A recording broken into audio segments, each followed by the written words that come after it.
Today, I want to talk to you about a very important coaching principle. The coaching principle number 20. Listen deeply. Use observation and intuition. Deep listening and observation happens more or less at the same time. Now, to listen deeply is to listen not only to what the coachee is saying, but also to listen for patterns of behaviors, listen for critical incidences, strong emotions, and also listen for what might be values, things that are important to the coachee. Now, as you do that, you are also using your observation. What would you observe? Well, you observe your coachee's eyes, facial expression, the voice and gestures. And from there, it will begin to send you certain messages of what the coachee is saying. For example, if a coachee says, I'm really excited to pursue this project, and if you look at the face frowning and looking down and body gestures show a very, very defensive mode, you might wonder if there is a particular roadblock or issue that might be causing the coachee to feel a little bit concerned, and then you would ask the coachee, please tell me more about what makes you excited. Is there anything that you're concerned about? By using your senses as you observe and listening deeply to what the coachee is saying and not saying, you will be able to add more value to your coachees. You will be able to guide your coachees by asking the right questions to help them make insightful discoveries. Now I'd like to talk to you about intuition. Ponder for a moment. What is intuition? Some people say it's gut feel. Others say it's six senses. Well, we have only five senses. Where does the sixth sense come from? Well, in actual fact, it is our unconscious, or what some people call it, subconscious mind. You are not aware of it, but all of your years of experiences, knowledge, skills, places you've been, things you have done, they are all stored into your subconscious mind. And when situations present itself, similar to what you have seen, experienced, learned, and done before in the past, your intuition seems to give you a message really quickly and tells you an answer that you may seem to know.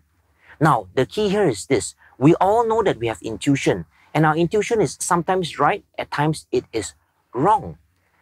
Somehow or other, as a coach, it's really important for us to learn how to use our intuition, because if we use it in the correct manner, it can add tremendous value to our coachees. Now, this is where now when you put all the three together, deep listening, observation, and intuition, I would like now to introduce to you to what I call a crucial conversational process.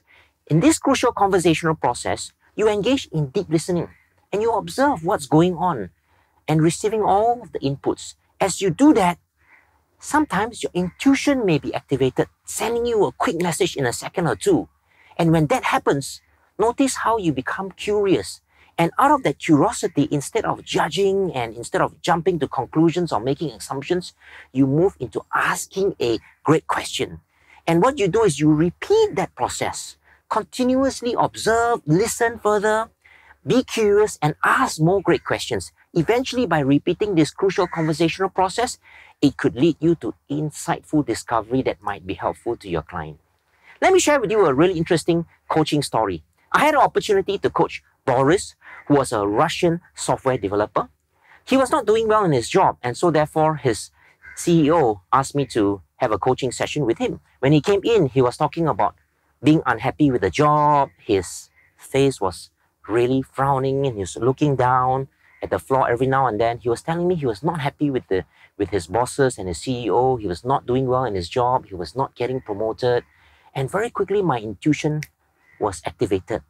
I realized that I have seen through many experiences in the past where the issue was people were unhappy and they left their jobs because of the leaders. So I wanted to know more about his boss. As I asked more questions and I got curious, and I asked about his boss in terms of the track record, other people that worked with his boss and how it was progressing, it turned out that my intuition was not what I thought it would be. My intuition was incorrect. So at that moment, I was ready to let it go and just continue on listening and exploring other aspects with Boris. So knowing that my intuition did not make much sense, I continued to explore other areas. I asked Boris, how did you get into this job of software development, and what were you doing when you were young? What was your passion and interest? As he was telling me all of that, I suddenly discovered something. My intuition was activated again. When he said that he loved adventure, socializing with people, he got into the area of software development because his father coerced him into this situation and gave him this only one option, that his father felt there was great opportunities in software development. So he went into it, but the job itself did not fit his passion and interest. So my intuition came up again and I asked him, what would you be doing if you were using your strengths and passion? And he started to describe to me about interacting and relating with people and influencing and convincing people and building relationships. So in the further coaching sessions that I had with him, I actually encouraged him to explore with his CEO and his boss, and eventually they gave him a try to get into sales and business development in terms of software and IT aspects. And lo and behold, what happened? My intuition was very helpful to him the second time, because when he tried out that projects and job scope of sales and business development, he began to enjoy it so much.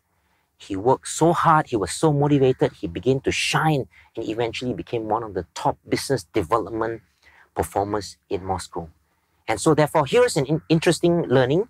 Our intuition may be right, it might be wrong. What we do not want to do as coaches is to attach our ego with our intuition and push our point across to the coachee and tell them what to do. That would not be effective. What would be the powerful approach that would really add value to our clients is to use our intuition to help them make their own discovery if something becomes really insightful and useful to them, and it will certainly eventually make a big difference to your coachees.